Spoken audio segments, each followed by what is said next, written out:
Boa noite, mais uma noite de live.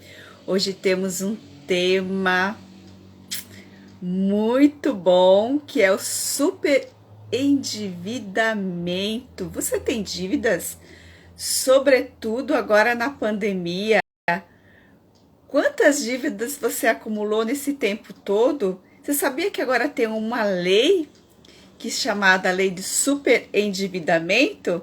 Exatamente isso. Vamos conversar hoje com a minha amiga Cristiane Mota, ela é advogada doutora.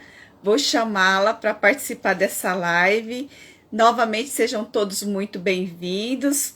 Só gostaria que vocês colocassem um sim para saber se vocês estão me escutando bem. Enquanto isso, eu vou chamar a doutora Cristiane Mota. Só um instante.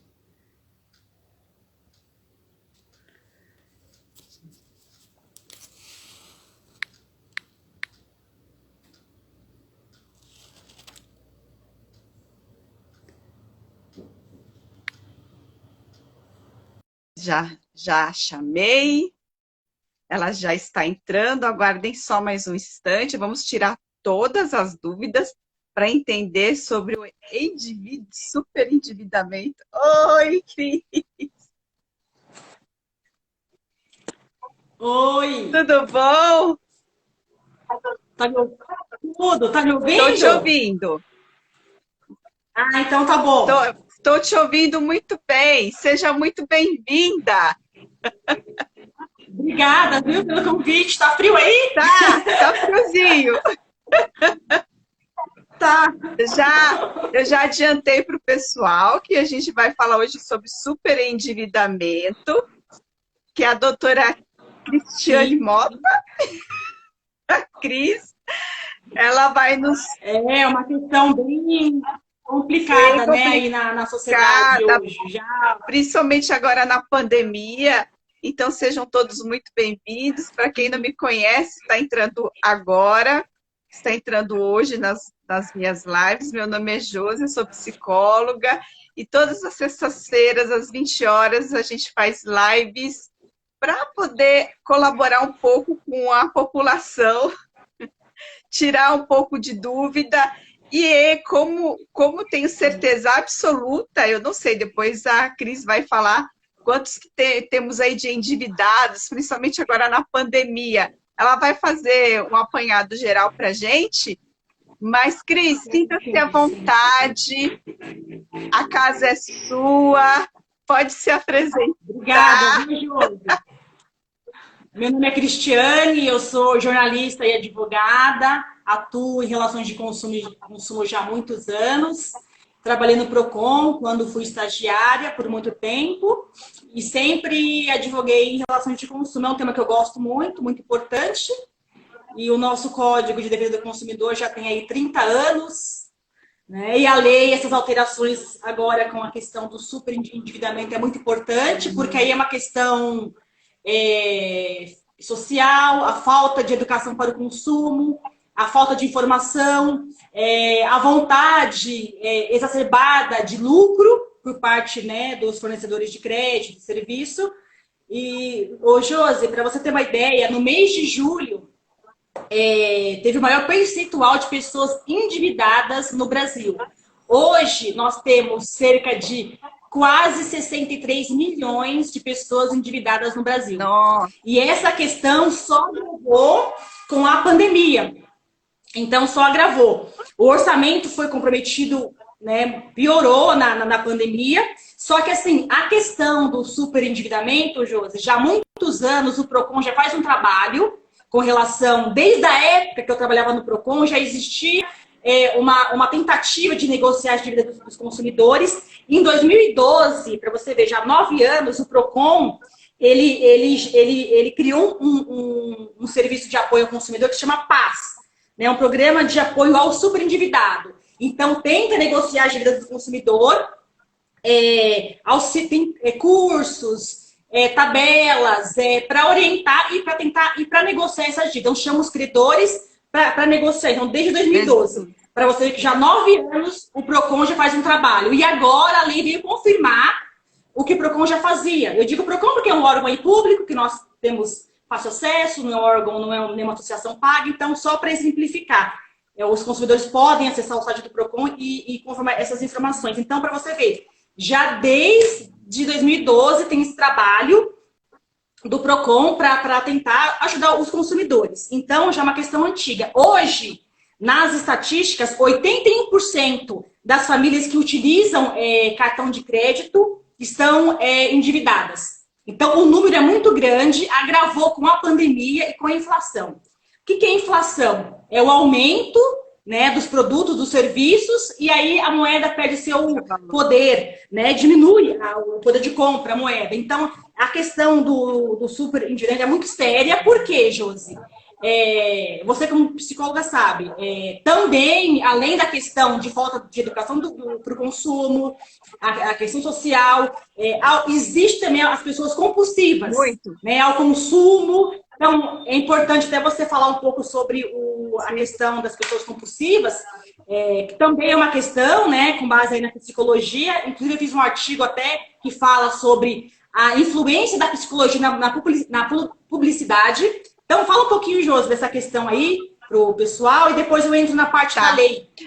Assim, as pessoas, hoje em dia, elas têm algumas questões a serem resolvidas, algumas questões internas a serem resolvidas. Então, assim, existem algumas faltas internas e quando a pessoa está no excesso dessa falta, o que ela vai buscar? Ela vai buscar fora para preencher algo que está dentro.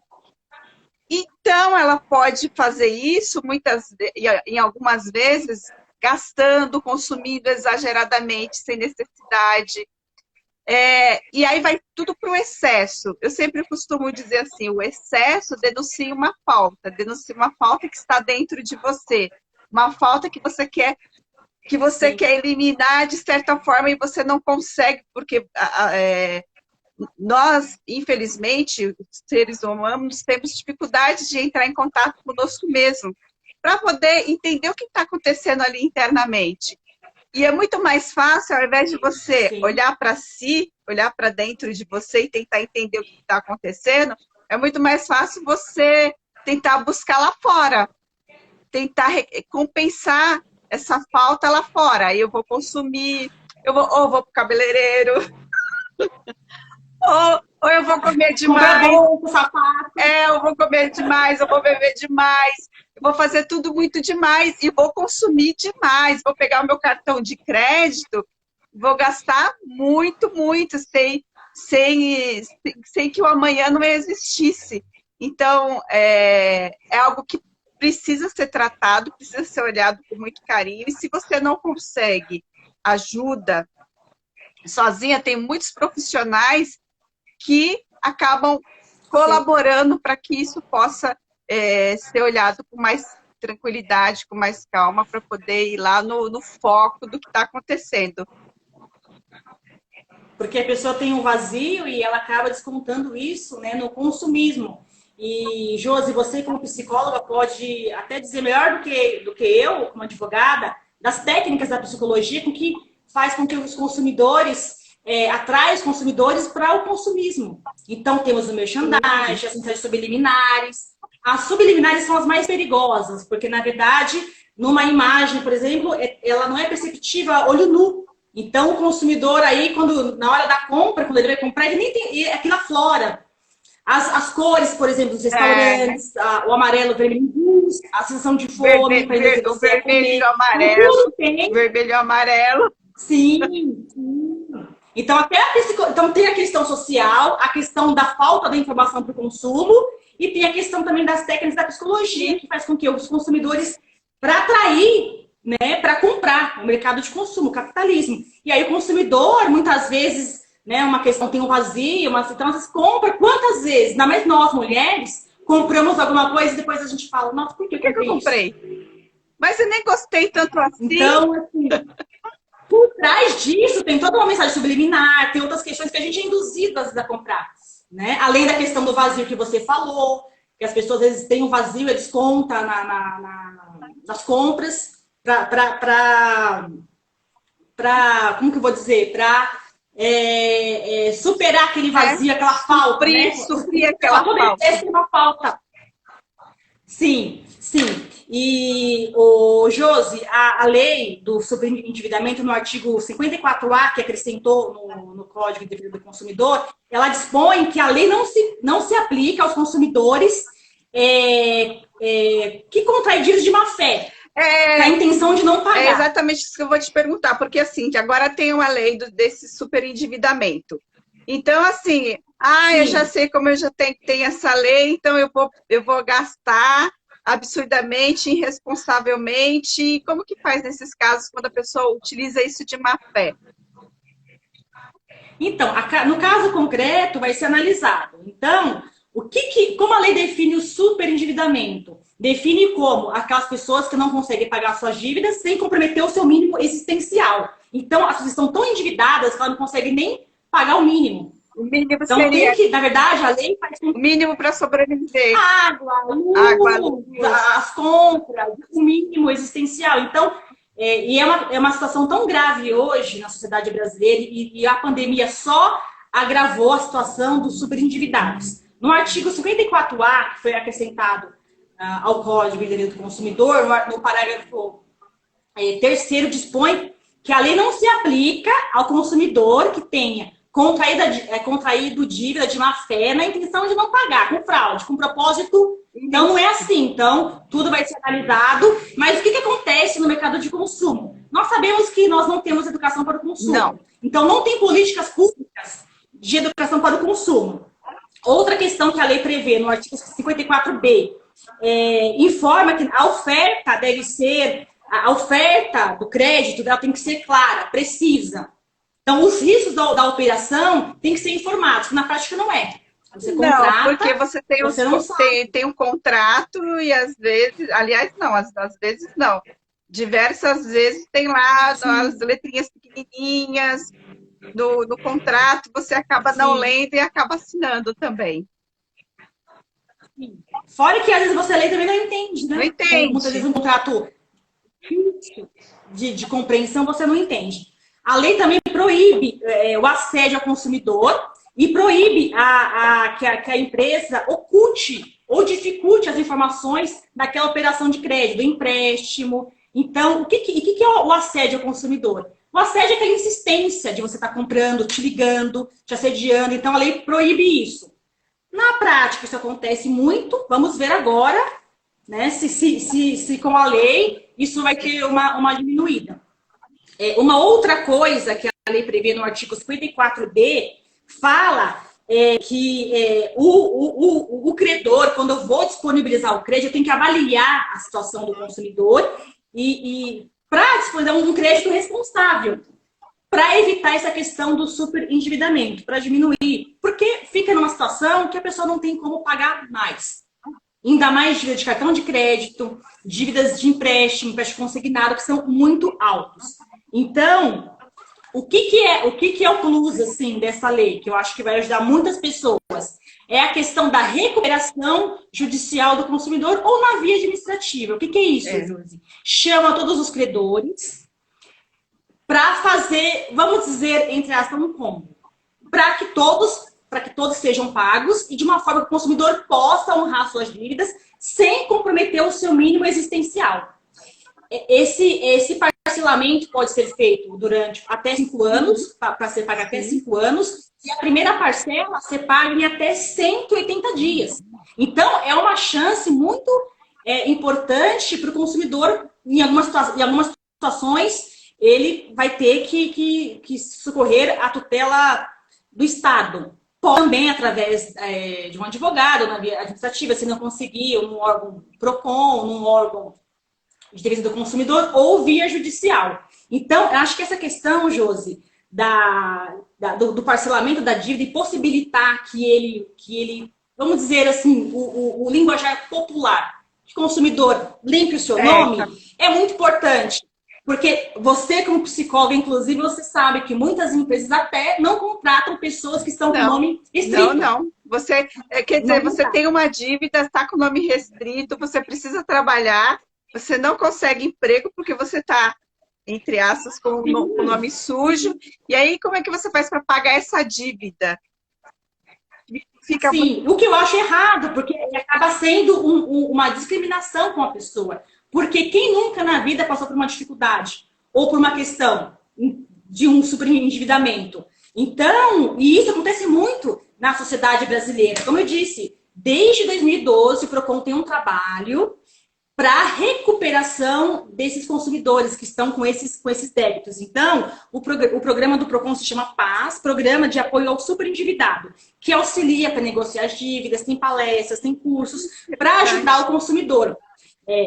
E o bacana da lei é a questão do crédito consciente, né?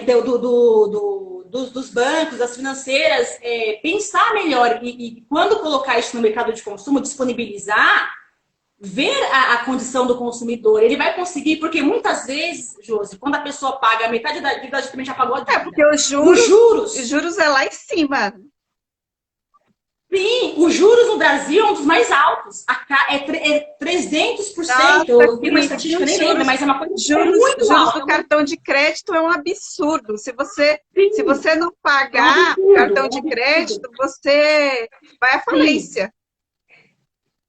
Sim, é muito alto. E uma questão que fala o artigo 104, parágrafo 2º da lei do superendividamento, José, é o seguinte, que o credor que não quiser fazer esse parcelamento, auxiliar o consumidor nessa negociação, o juiz pode colocar ele como último para receber e pode, isso é importante, suspender a exigibilidade do débito. O que é isso? Suspender, mandar tirar o nome dele dos órgãos de proteção. Ai, que interessante. Ou seja, a responsabilidade do credor também está junto para poder colaborar para o pagamento dessa dívida que o consumidor não conseguiu pagar. Sim, então, assim, tem que ter. Então, assim, a consciência do consumidor e a consciência do fornecedor de serviço ou produto que disponibiliza um crédito. Uma outra coisa que a lei fala, não me recordo o artigo aqui, mas fala, por exemplo, a proibição de colocar aquela informação, empréstimo sem consulta ao Serasa SPC. Não, ele tem que verificar também a questão, porque o consumidor já está endividado. Você concede mais crédito, como que fica? Porque o que tem acontecido, Josi, aumentou muito a população da rua, as pessoas na rua. E a pandemia agravou muito a situação. Então, eu fui na Praça da Sé segunda-feira, aqui em São Paulo, e assim, cada vez aumenta o número de pessoas na rua. E a pandemia, muita gente desempregada, muita gente sem condição. Então, o que a lei fala? É para proteger as pessoas, para que ela consiga ter o mínimo existencial. Para ela sobreviver. As pessoas não estão conseguindo nem o mínimo existencial para sobreviver. Então, ao ponto que estão as dívidas. Né? Uma questão que a lei barrou, que foi vetado, na verdade, é a questão de não aplicar essa lei para os financiamentos de imóveis. Crédito imobiliário, por exemplo. E tem muita gente nessa situação também, que financiou imóveis e não consegue pagar. Vamos ver se a gente, se no decorrer aí, né, do tempo, se isso vai modificar. É importante também, porque é uma dívida, né, os financiamentos imobiliários. Você faz uma situação revisional. Se você faz um contrato... Sim, eu faço uma perícia, Pode falar, Cris. Desculpa, pode falar. Quando eu faço uma ação revisional e eu mando fazer uma perícia, você vê que a pessoa, quando ela pagou metade ali, ela já está praticamente pagando. Então, os juros são muito altos. Sim, sim. Então, essa lei é muito importante para o consumidor, para a sociedade. Então, a responsabilidade tem que ser do consumidor, do fornecedor. Ao fornecer um crédito, o fornecedor tem que ter consciência, porque isso gera outros problemas sociais. Sim. O superendividamento. É uma questão, se você pensar além... É uma questão de políticas públicas. Até a criminalidade. Até o crime, por quê? As pessoas não têm trabalho, não têm com o que comer.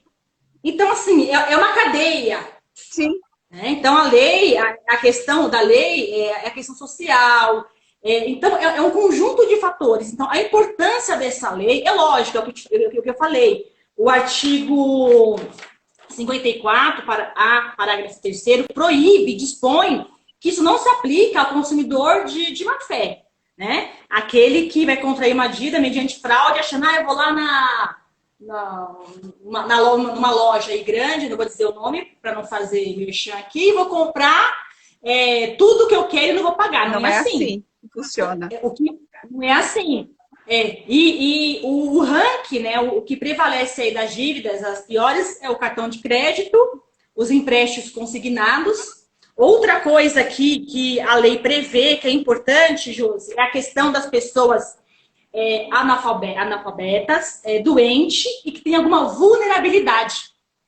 Então, quando for fornecer, muitas vezes bate na porta de uma pessoa para vender algum produto, um serviço, um crédito. E a pessoa idosa não entende muito. Sim. Então, a lei fala que, na verdade, é o assédio, né? É o assédio ao consumidor. Então, isso é o assédio. Aquela insistência de você adquirir um produto ou um serviço, principalmente o serviço, a questão do crédito, do financiamento, que é o que complica muito. E essa lei se aplica só para as relações de consumo, tá? Dívidas entre pessoas físicas, não. Só para relações de consumo. Aqui são relações de consumo. Isso, que não só a questão dos créditos, financiamento, como compras, né, de outros produtos. Mas o pior na sociedade é os juros, né? Não é. Cartão de crédito. Juros empréstimo. Eu tenho uma pergunta aqui da Cris. Eu não sei se ela está fazendo um comentário, se ela está fazendo uma pergunta. Ela está dizendo assim: o banco é obrigado a informar ao cliente a evolução da dívida, em especial quando essa dívida se estende há anos. O banco ele é obrigado a passar essa informação da evolução das dívidas, né, Cris? Sim. É o princípio básico do Código de Defesa do Consumidor. O acesso à informação, o princípio da informação. As informações têm que ser claras, precisas, ostensivas. Então, se o advogado não entende, a questão financeira, quando eu faço uma ação revisional, por exemplo, tem que ter um perito. Em financiamentos de imóveis, por exemplo, de lotes, ou qualquer tipo de financiamento, tem que ter um perito contábil para explicar aquela evolução. Então, é tabela prática, juros sobre juros, juros compostos, e é muito difícil a forma ali. Então, tem que ter informação clara, precisa, ostensiva. É o que eu falei, é o artigo 54, que fala do crédito responsável, né, da forma como... O 54B, né, fala que informa que na oferta deve ser informado os riscos da operação. Uhum. Mas aquilo que a gente já comentou, muitas vezes informa o risco da operação, mas a gente não entende, o consumidor não entende. Entende? Porque às vezes aquele contratinho é complicado, você não consegue entender. Então tem que ser de uma forma mais clara. Na verdade, Josi, o Código de Defesa do Consumidor, ele já previa tudo isso. Ele já fazia esse trabalho. Sim, que é o princípio da informação, da boa-fé. As informações têm que ser claras, precisas, ostensivas. A oferta vincula o contrato. Então, tudo isso. Só que na prática isso não era respeitado. Então, precisou de um artigo dizer isso de forma expressa, para não ficar implícito, para que talvez os fornecedores respeitem o Código do Consumidor. Porque ela é uma lei aberta, de principiológica, de princípios. Sim. Então, você consegue, em várias situações você consegue aplicar o código. Só que, como não havia, isso não é respeitado, acabou que precisando de fazer um artigo, né, colocar artigos de forma expressa para ver se respeita. Então, agora, a responsabilidade é do consumidor e do fornecedor. É o equilíbrio. Entendi. Tá? Não é que a lei vem para proteger o consumidor de má fé, como eu disse. É o equilíbrio. O artigo 54A fala, dispõe que a lei não se aplica ao consumidor que tenha contraído dívidas mediante fraude ou má-fé, com o propósito de não realizar o pagamento. Agora, Josi, com relação à questão psicológica que você falou no começo, se você pudesse repetir para o pessoal que está entrando agora, falar também da questão da psicologia nas relações de consumo, né, o merchandising, a mensagem subliminar, tudo que faz com que induz o consumidor à compra. O que você disse no começo, que você poderia repetir, por favor, é a questão das pessoas compulsivas. Sim. que compram por algum vazio. Sim, vou repetir para as pessoas que estão entrando agora. Nós, algumas vezes, não está caindo aqui meu celular aqui. Peraí, que está caindo aqui, então agora eu estou segurando. Passamos por algumas dificuldades internas e alguns desafios internos que faz com que a gente fique muito com a sensação de sentimento de falta interna.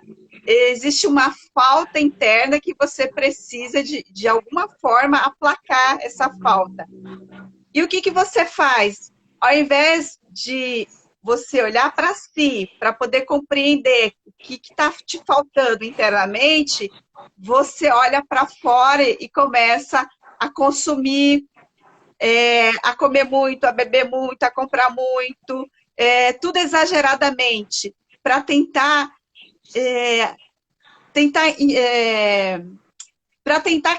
fazer com que essa falta seja suprida de alguma forma. E você tem ainda por cima, você tem a colaboração da psicologia do consumo, que faz com que você compre as coisas. Por exemplo, você vai no mercado, o homem, por exemplo, que gosta da bebidinha, da cervejinha, vai no mercado que é um pai recente, vai no mercado para comprar uma fralda. E a fralda está justamente ali perto das bebidas. É uma estratégia de marketing para que eles possam comprar. Ou até mesmo quando você vai num restaurante, você vê as cores ali do restaurante: amarelo, vermelho. São cores que atraem, que te chamam para você consumir, para você comer, para mostrar que você está com fome. E as mensagens subliminares que você recebe da necessidade: olha, eu preciso trocar esse celular, porque esse celular é mais tecnológico, porque esse celular é melhor, porque tem funções X, Y, Z. Então, tem todo um procedimento por trás que faz com que você, se você não tiver essa consciência, se você não estiver bem consigo mesma, faz com que você consuma exageradamente. Sim, sim. Josi, e da questão das mensagens subliminares, eu acho a mais perigosa. Eu acho que deveria até ter uma proibição expressa, mas não tem, que, por exemplo, o que é isso? A mensagem subliminar. Eu estou assistindo um filme ou um comercial, aquilo é passado de maneira tão rápida que não é perceptível a olho nu. E aí isso aflora, isso fica no inconsciente do consumidor e isso aflora no momento da compra. Então, olha como que a coisa é muito mais... Porque o que você falou, Cris, é muito importante. Por quê?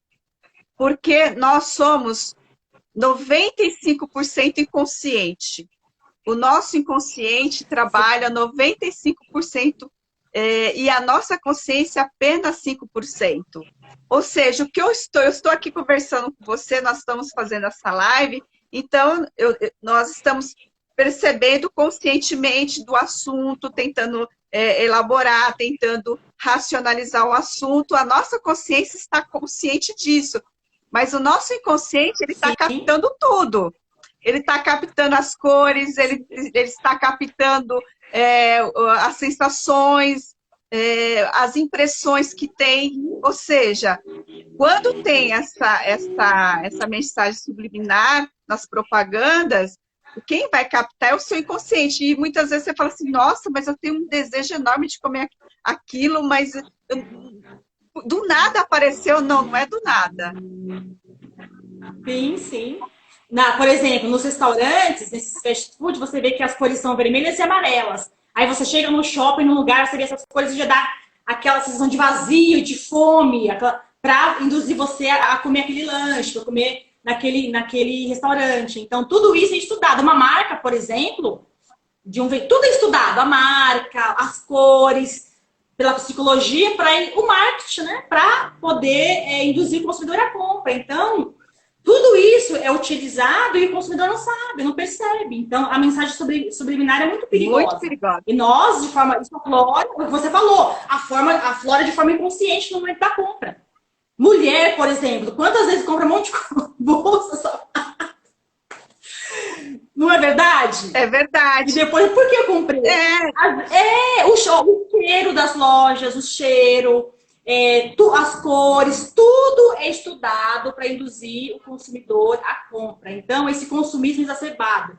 E prejudica o meio ambiente, então é uma questão, vai muito mais além. É gostoso comprar, consumir, mas algumas situações, como por exemplo a questão do crédito, da liberação do crédito, induzir o consumidor a fazer empréstimo, ele já está precisando, aí tem aquele chamativo daquela forma, ele vai se endividar muito muito mais. mais. O que acontece hoje? Agravou com a pandemia. As pessoas estão tão endividadas que comprometeram o seu mínimo existencial. Então a lei veio para ajudar essas pessoas. Então é muito importante, eu vou frisar aqui para o pessoal que entrou agora, o artigo 54A fala que a lei não se aplica ao consumidor de má fé, que quer utilizar a lei mediante fraude, fazer um monte de compra. Então, assim, não é isso, né? Então, assim, vamos analisar o caso concreto. Então, o artigo 104A fala do requerimento pelo consumidor de instaurar um processo administrativo ou judicial para fazer a composição. O meu também está caindo aqui. Agora é o seu. Para fazer.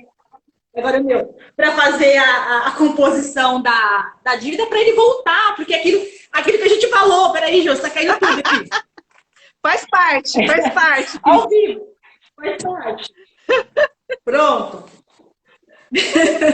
Então, Josi, ó, o artigo 104A, parágrafo 2º, eu vou repetir aqui que é importante para o pessoal que está assistindo, que o não comparecimento do credor no processo para fazer essa composição vai acarretar suspensão da exigência do débito ou seja, e dos encargos, ou seja, o juiz pode decretar que essa dívida fica suspensa, que ele seja o último credor a receber. É como a recuperação de uma empresa, entendi, a recuperação judicial das empresas. Então, essa lei, esses artigos, é igual a recuperação judicial para as empresas que estão, né, numa iminência de falência se recuperar. Por quê? Porque a empresa tem a sua função social, ela gera emprego na sociedade, né? E aqui, a questão do consumidor é uma questão que está tão complicada, e isso já vem desde 2012 para um trabalho de recuperação dos consumidores, e falta políticas públicas,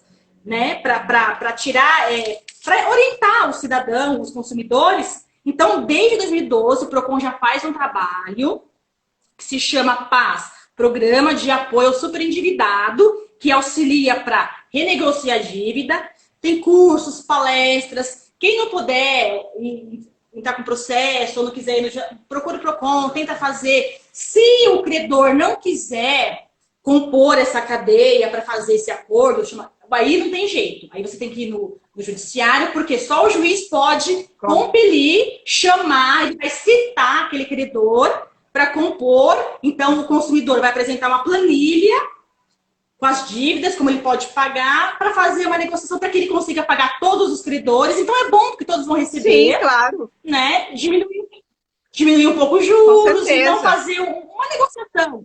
Então, é bom para todo mundo, para o consumidor, para os credores, porque em muitas situações, Josi, a pessoa fica num ponto endividada que ela não paga mais. Ela deixa e não paga mais. Então, é ruim, porque o que a gente falou, até para essa pessoa conseguir um trabalho é complicado. Conseguir trabalho, conseguir sair fora do país, conseguir muitas coisas. Cris, tem mais uma pergunta aqui, ó. O Eduardo está perguntando aqui, ó. Quando o seu cartão de crédito for roubado ou clonado, tem um valor muito alto de gasto, quem assume essa dívida? O banco é obrigado a ressarcir o consumidor? Então, imediatamente, ao ser roubado, furtado, ele tem que fazer um boletim, tem que comunicar, fazer um boletim de ocorrência, pode fazer pela internet, no caso, se for furto, faz um boletim, liga na operadora, cancela tudo. Então, ele também tem que agir. Então, ele liga, ele cancela tudo e o fornecedor do cartão, o fornecedor do serviço, do produto, do cartão, tem que responder por isso. Ele tem que... Porque é um risco, né? Sim. O Código de Defesa do Consumidor fala que responde de forma objetiva. Então, o consumidor tem que informar, fazer um boletim de ocorrência, mas ele responde sim. Ele tem que deletar. Até porque se você for comparar o que você usa, se você foi roubado ou furtado, e a dívida, e foram muitas compras, está muito na cara que não foi Sim, você. com certeza. Dá para perceber também. Sim. Tem mais uma perguntinha aí? Cris, deixa eu te fazer uma pergunta. Por exemplo, na prática, digamos que eu estou super endividada. Como que eu faço isso na prática? Como que eu procuro? Eu tenho que procurar um advogado que conhece? Ou se eu não tenho condições de pagar um advogado, eu vou buscar ajuda no Procon? De que forma na prática? De que forma que eu posso fazer isso? Sim. Então, como eu falei, desde 2012, Josi, o Procon tem um serviço chamado PAS, Programa de Apoio ao Super Endividado. Sim. Então, ele já vinha realizando esse trabalho. Então, o consumidor, o cidadão, ele pode procurar o Procon, ele pode procurar o juizado de pequenas causas, ele pode procurar um advogado, tem associações de proteção do consumidor, algumas que você pagam aí, alguns são associados, alguns consumidores são associados, o Procon é público, não vai te cobrar nada. Então, assim, dá pra pessoa assim, poder ir atrás. Tem meios. Tem que haver interesse, porque para ela é importante, para ela, como diz no popular, limpar o nome, né? Porque facilita a vida dela, às vezes não consegue um trabalho, que eu acho um preconceito, mas infelizmente na prática a gente sabe que isso acontece. Porque se você tem na dívida, no mínimo você precisa de um trabalho para poder honrar com seus compromissos. Sim. Agora, na pandemia, gravou muito. Por quê? A inflação. O que é a inflação? Aumento do preço dos produtos e dos serviços. E a moeda perdeu a sua capacidade de compra. Então, hoje, o que você compra com R$100? Eu fui na farmácia comprar um remédio outro dia para sinusite, uma vitamina C, vou ir embora. O dinheiro...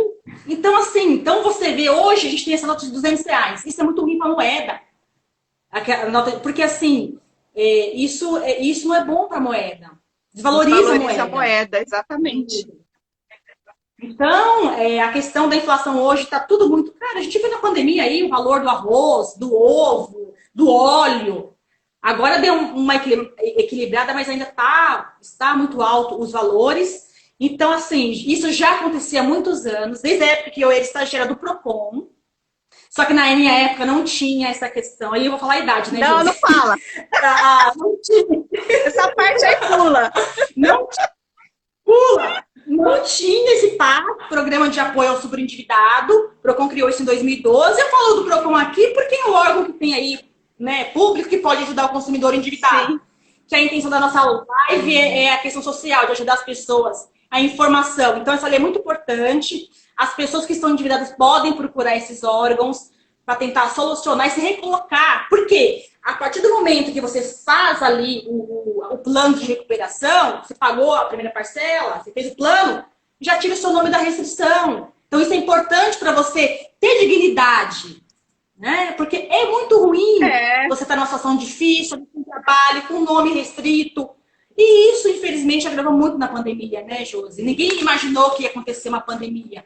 Então, a lei veio no momento certo, já deveria ter sido, né, promulgada há muito tempo, que o Procon já faz o trabalho desde 2012, mas antes tarde do que nunca. Agora, na prática, algumas coisas nós vamos saber como funciona no dia a dia, com a jurisprudência que vai ser criada, que fala aqui da questão da boa-fé do consumidor. O que é a má-fé? A má-fé não pode ser presumida, tem que ser provada. Que o artigo 54A, parágrafo 3º, fala da má-fé, que a lei dispõe que o consumidor, que não se aplica ao consumidor que tenha contraído dívidas mediante fraude ou má-fé, com o propósito de não realizar o pagamento. Só que como que eu vou provar a má-fé do consumidor? Tem coisas que é muito subjetivo. É muito subjetivo, Cris. É muito subjetivo. Sim, é muito subjetivo. Mas eu acho que a lei é louvável. Isso é importante para que os fornecedores de crédito, né, as grandes empresas principalmente, façam educação para o consumo. O consumidor, além da questão social, além da questão do marketing do consumidor à compra, tudo isso que a gente falou, tem a questão social e tem essa questão da pessoa que tem um trauma, que tem um vazio de desconto na compra, que já é o desequilíbrio, que ainda só parte da psicologia, Josi. Então, são muitas questões que tem que ser analisada. Então, essa questão que você falou das pessoas que têm o vazio, que desconta isso, né, no consumismo, na compra, isso é ruim. Às vezes a pessoa tem uma compulsão, ela pode procurar um psicólogo, ela Sim, pode procurar um terapeuta, alguém que trabalha, né, nessas questões para exatamente. poder Exatamente. tratar Ô, isso, Cris, né? tem uma pergunta assim. Você falou do incômodo que as pessoas têm. Você usou uma palavra, agora eu não lembro qual foi a palavra que você usou. Quando as pessoas recebem aquele telefonema de telemarketing para vender produto, para vender consignado, por exemplo, quando a pessoa se aposenta, ela vai receber várias ligações de várias instituições financeiras oferecendo consignado. Como que a pessoa. Eu assédio, Isso, é o eu assédio. assédio, Como que a pessoa eu pode assédio fazer, Cris, consumidor. para se resguardar disso? Porque às vezes você recebe ligações insistentemente, mesmo você dizendo que não tem interesse, que você não quer fazer, mas eles acabam ligando insistentemente. E, geralmente, quando é consignado, as pessoas de idades, os idosos, acabam fazendo uma dívida desnecessariamente, por de tanto vencer pelo cansaço. Como que, na prática, a pessoa consegue fazer para tentar sair disso? Provar? Isso, provar. Na Como verdade, que eu faço isso para provar? Pô, tá me ligando direto, tá me incomodando. Como que na prática eu faço isso? Isso é o assédio, ali fala o artigo do assédio, proíbe o artigo 54B, fala que proíbe o assédio ao consumidor. Isso é o assédio do consumidor. Então, é o assédio para te induzir a comprar o produto, o serviço, enfim. Isso é uma prática comercial abusiva, é proibido pelo Código do Consumidor, mas na prática acontece. Quem nunca recebeu ligação na sua casa, aqueles produtos que passam na televisão, oferta, enfim, então, vendendo aqueles produtos naturais, por Sim, exemplo, enfim. Então, isso é um assédio consumidor, a lei proíbe isso, que assim, quando a pessoa quer o produto, ela vai e compra, ela sabe onde tem. Ela vai na internet, ela vai na loja. Agora, essas ligações insistentes é o assédio ao consumidor. Como provar? Por exemplo, uma questão que acontece muito e me perguntam. Eu estou endividado, estou com dívidas e não me ligam 50 vezes no dia. Como que eu. É muito ruim isso. O Código de Defesa do Consumidor proíbe que o consumidor inadimplente seja exposto ao ridículo e é uma prática abusiva de ligar 50 vezes no dia. Eu tive caso, o que eu oriento? Printa as ligações, as mensagens que te mandam, que às vezes manda SMS, te ligam, entra com o processo e pede para emitir o ônus da prova, mas tenta produzir prova a seu favor, ou seja, printa a tela. Todo mundo sabe que é uma prática comercial abusiva e que na prática isso acontece. Então, printa as ligações, os SMS. É uma maneira de você provar isso, né? entendi. Tem uma questão que dá para ser feita, só que assim, aí o consumidor vai ter um custo. Você pode ir no cartório e fazer mata notarial. Por exemplo, eu tenho várias ligações no meu celular, tá tudo ali registrado, o número. Eu vou no cartório, faço mata notarial, só que tem um custo. Dependendo da situação do consumidor, ele vai conseguir, de repente não compensa ele pagar lá no cartório. Mas printa, guarda se for por e-mail, normalmente é ligação, que é o pior. Né? E o consumidor, além de estar nessa situação, recebe muitas ligações, é um constrangimento. É muito complicado hoje, na prática, é muito constrangedor. Mas tem uma pergunta aqui, Cris, do Adilson para você. Cris, financiamento de veículos escolar durante a pandemia, sem emprego, 3 parcelas já vem oficial de justiça. Já vem oficial de justiça, vem buscar o veículo, sendo que a pessoa não teve condições de pagar. Entendeu? Deixa eu repetir para você. Ele coloca assim, ó, Cris, financiamento de veículos escolar durante a pandemia, sem emprego, 3 parcelas, acho que 3 parcelas pendentes para pagar. Já veio oficial de justiça para buscar o veículo, sendo que as pessoas não têm condições de pagar. Então, nesse caso, pode se aplicar o Código de Defesa do Consumidor, porque até a pessoa jurídica, ela é consumidora. Porque aí é uma situação, uma pessoa que faz um particular, na cadeia com um banco, uma empresa que oferece crédito, ela ela é pequena, então ela pode se utilizar do Código do Consumidor. Esta lei, ela pode, olha, estou endividada, pandemia, um caso fortuito, força maior, ninguém imaginou que isso ia acontecer. Então, gerou um desequilíbrio no mundo, né, político, econômico. Então, o que tem que fazer aí? Tentar na via administrativa, compor essa questão. Não conseguiu? Não tem outra maneira, porque só o juiz pode compelir a empresa a se sujeitar a essa lei e falar, não, o consumidor, aquela situação, devo, não nego, Pagos quando puder. quero pagar. Mas aí o consumidor quer pagar, porque a lei, o objetivo é recuperar o mercado. Porque, Josi, a estatística são 62 milhões de pessoas endividadas. É muita coisa. Gente.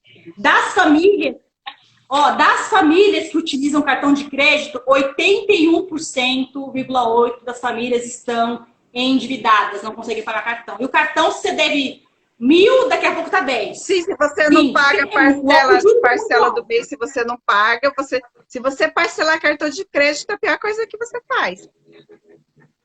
Sim, ô Josi, teve um caso que eu fiz uma ação revisional, eram lotes, a pessoa era investidor, comprava lotes para construir e vender.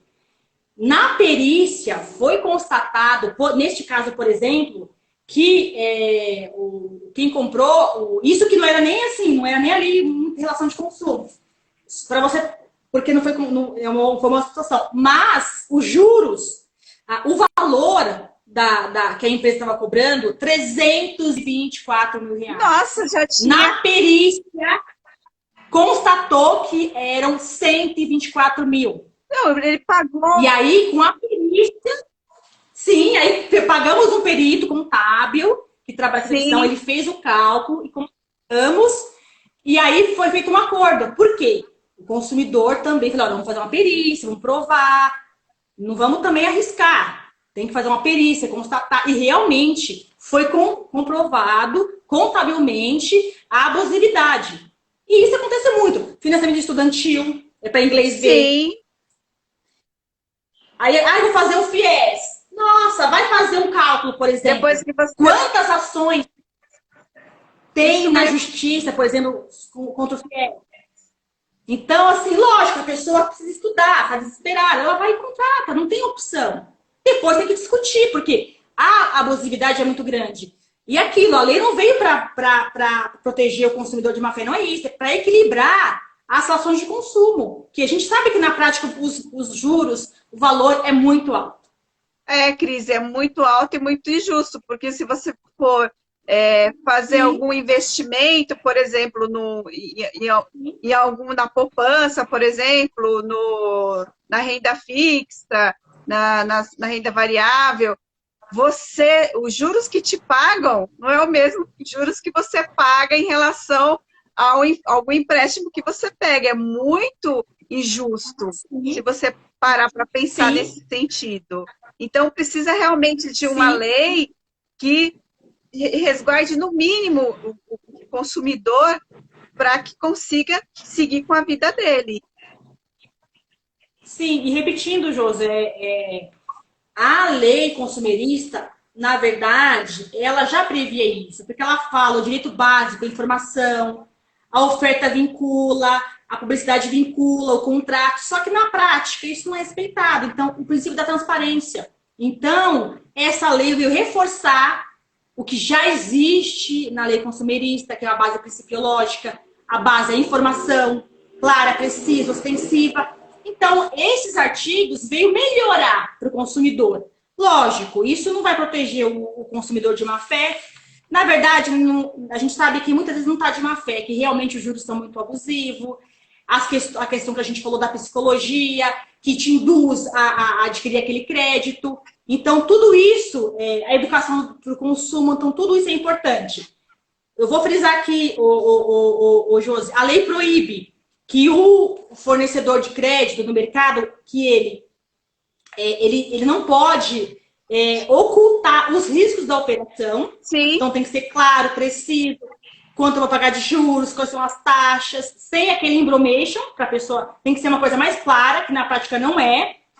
O assédio ao consumidor também ficou proibido de ficar ligando, oferecendo serviço, produto. Se o consumidor for, principalmente se ele for idoso, doente, tiver alguma vulnerabilidade, também a lei vem proteger essas pessoas. O que acontece muito, né? Por exemplo, acabou de falecer alguém está ligando na sua casa oferecendo um serviço do INSS, já te oferecem um empréstimo consignado, então já é o combo. Aí já entra a lei de proteção de dados. O que acontece? As pessoas não pegam os seus dados, compram os seus dados. Então também temos a lei de proteção de dados, que é uma lei também com base na transparência, informação que o consumidor pode se utilizar. Então, meios hoje tem para o consumidor, para melhorar as relações de consumo. Então, a lei está aí, é uma lei importante para todos nós e vamos fazer valer a lei. Com certeza. Frisando que a lei proíbe, né, o uso para má-fé, no artigo 54A, consumidor de má-fé, mas na grande maioria não está de má-fé. Realmente falta equilíbrio nas relações de consumo. Falta mesmo. Cris, faltam 9 minutinhos para terminar a nossa live. Deixa eu dar mais uma olhadinha, ver se o pessoal fez algumas perguntas. Agora só tem comentários. Vários comentários que passou aqui. Muitos comentários bacanas. Bacana, aliás. Legal. É que vai passando Então, e a gente não vê, né? A gente não vê. Mas, se alguém tiver alguma dúvida, obrigado, Bonilha. Um amigo meu, Roberto Bonilha. Um beijo. Então, se alguém tiver alguma dúvida, depois pode mandar inbox, que eu esclareço. Aqui não dá para destrinchar a lei, né? Direitinho, mas depois eu posso esclarecer, estou aí disponível. Mas o mais importante que eu acho da lei, além da questão do assédio, da proibição do assédio do consumidor, da ocultação da operação de crédito, dos ônus que essa operação de crédito gera para o consumidor, e o artigo 104A, que fala da questão que se um dos credores não quiser fazer a composição, o juiz vai citar e pode obrigá-los e pode suspender a exigibilidade do débito. Então, isso é muito importante para o consumidor poder. A nossa amiga Cida está aqui, a Cida. A Cida. Lembra, Josi, lembra uma palestra que a gente fez em São Bernardo?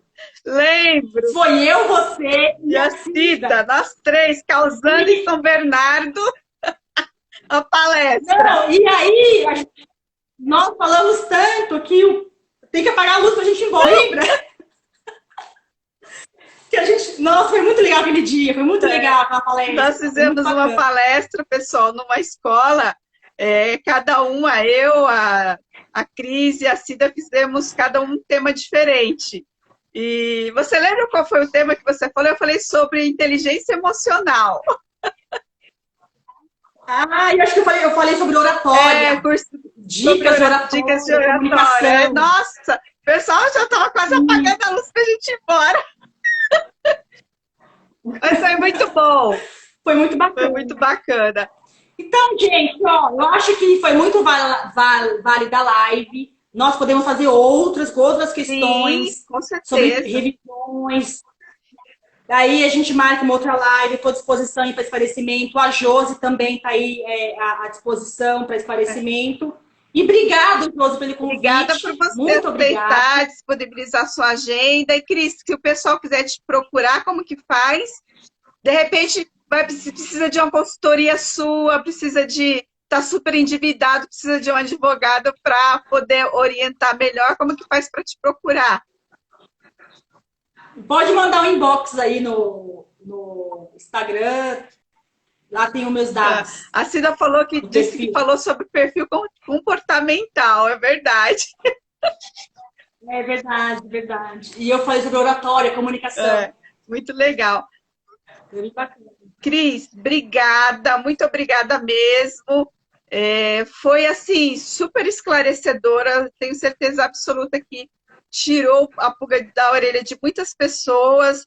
muitas vezes, quando a gente não tem a solução dos nossos problemas, dos Sim, nossos desafios, a tendência é a gente ficar mais angustiado, não saber aonde pode recorrer. Quando a gente tem a informação, e especificamente a informação de um profissional da área, fica mais claro para que você consiga buscar ferramentas para fazer as mudanças na sua vida e sair dessa zona de angústia e transformar a sua sim, vida. Por isso que sim. E agora, Josi, pode falar. essa pós-pandemia, muitas pessoas perderam, né, os seus entes queridos, muitas pessoas endividadas, o psicológico abalado. Então, essa lei vai ajudar muitas pessoas a se recolocar no mercado, a pagar suas dívidas, a parcelar, e aos poucos nós vamos voltando ao normal. Então, essa lei é muito válida, vamos usar com consciência, com responsabilidade, com boa fé, e que aos poucos as coisas vão se ajeitando. Tá ótimo, Cris. Muito obrigada, gratidão, pessoal, gratidão por participarem. Semana que vem temos mais. Um beijão. Um Tchau, beijo, tchau, Josi. Cris. Tchau. Ô, Josi, faz um print Vou aí. fazer, peraí. Ah, não, eu vou deixar gravado. Ah, então tá Eu bom. deixo gravado. Então tá. Então tá. Beijos. Tchau. Beijo. Tchau.